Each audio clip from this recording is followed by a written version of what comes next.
Hi friends, स्वागत करती हूँ daily recipe channel by Meena Kumari Sharma में। आज मैं रसेदार भिंडी की रेसिपी आपके साथ शेयर करूँगी। यदि आपको मेरा वीडियो पसंद आए तो आप मेरे चैनल को सब्सक्राइब करना ना भूलें। रसेदार भिंडी की सब्जी बनाने के लिए मैंने लिया है इस साइज के कटे हुए भिंडी, जिसको मैंने टुकड़ों में काट के छोटे छोटे रख लिया है इस तरह से।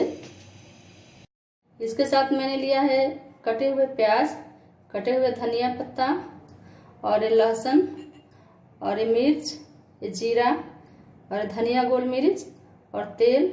धनिया गोल मिर्च और लहसुन को मैं एक साथ में ही पीस लूँगी।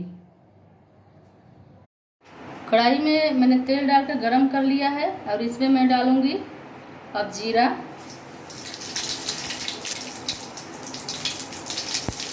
जीरा डालने के बाद अब मैं डालूँगी प्याज और इसको ब्राउन होने तक भून लेंगे।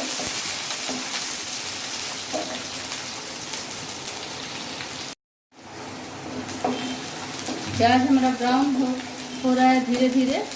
अब इसमें मैं डालूंगी थोड़ा सा नमक जितना तेज खा सकते हैं उतना डाल सकते हैं। नमक डाला है मैंने और इसको हल्का हल्का फिर चला के भूनेंगे।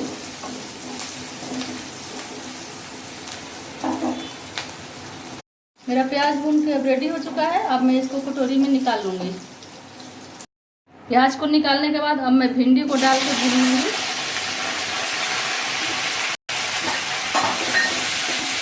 भिंडी को डालकर इसको अच्छे से भून लेंगे।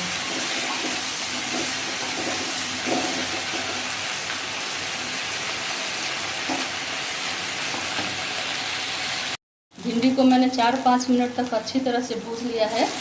अब इसको भून के एक बर्तन में इसको निकाल लेंगे।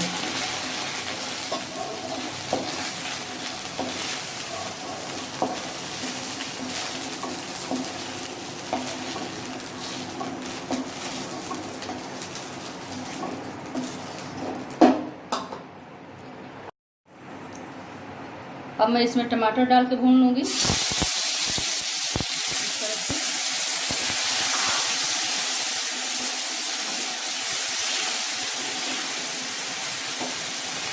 और जो भी मसाले मैंने तैयार किया है इसी में डाल देंगे।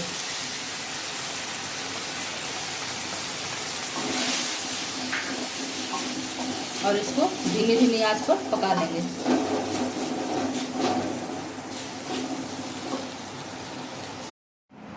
मसाले को मैंने अच्छी तरह से पका के तैयार कर लिया है। अब इसका टमाटर एकदम से गल गया है। अब इसके बाद हम इसमें भुना हुआ प्याज डाल देंगे जो पहले मैंने निकाल के रखा था और इसको अच्छी तरह से मिला लेंगे इस तरह से।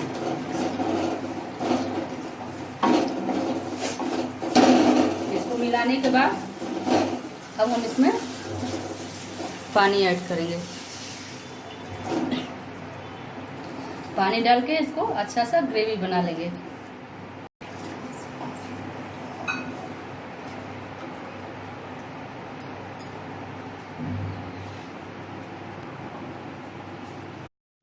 मसाले हमारे अच्छे से पक चुके हैं। अब इसमें मैं जो भिंडी भूज के रखी थी वो डालूंगी इस तरह से। भिंडी डाल के और इसको 2-3 मिनट और पकाएंगे।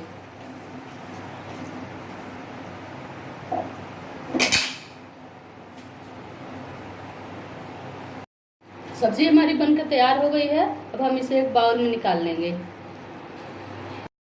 भिंडी की रसेदार सब्जी बनके तैयार है। इसमें हम ऊपर से थोड़ा सा धनिया पत्ता डाल देंगे ऐसे। इसे आप चावल के साथ, रोटी के साथ खा सकते हैं। और मेरे चैनल को सब्सक्राइब करना ना भूलें।